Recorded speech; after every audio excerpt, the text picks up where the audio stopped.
One of the things in our industry that we face is constantly changing technologies and the decision of what technology is the best use case for a potential project or for a client need, things like that. I find it sort of funny. 10 years ago when we were doing this, it was kind of the battle of the content management systems. So the conversation was around, should I use WordPress, Joomla, Drupal? And there were different use cases for different content management systems, and that was a discussion at that time.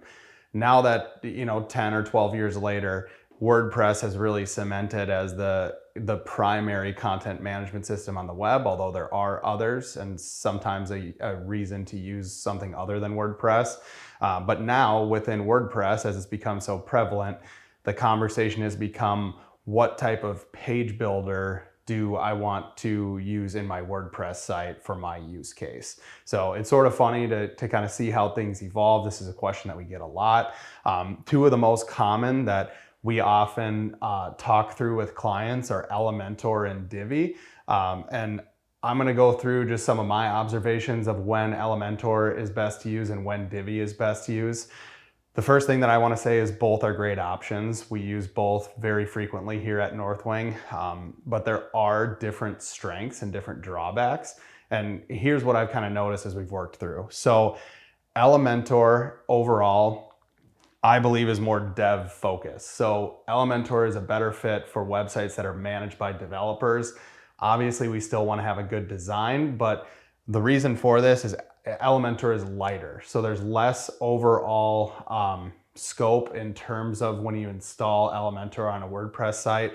It bogs the site down less than Divi because there's less design in the backend editor. So when you go into the backend of an Elementor site, it's a lot more streamlined and simple. You don't have as much design focus in the backend, but for that reason, it is lighter. And typically what we see is that leads to faster load times. So if we are custom building a site with developers and the plan is to have that site maintained by developers in the future, typically we select Elementor. On the flip side of things, a situation in which we may use Divi is a website that needs to be more design focused, where maybe the client has an internal designer that's not necessarily a full-fledged developer, but is going to be making consistent design alterations to the site over time. That's typically a little better fit for a Divi website. That does result in the website being a bit heavier. So there is more CSS and design in the actual backend editor of the site.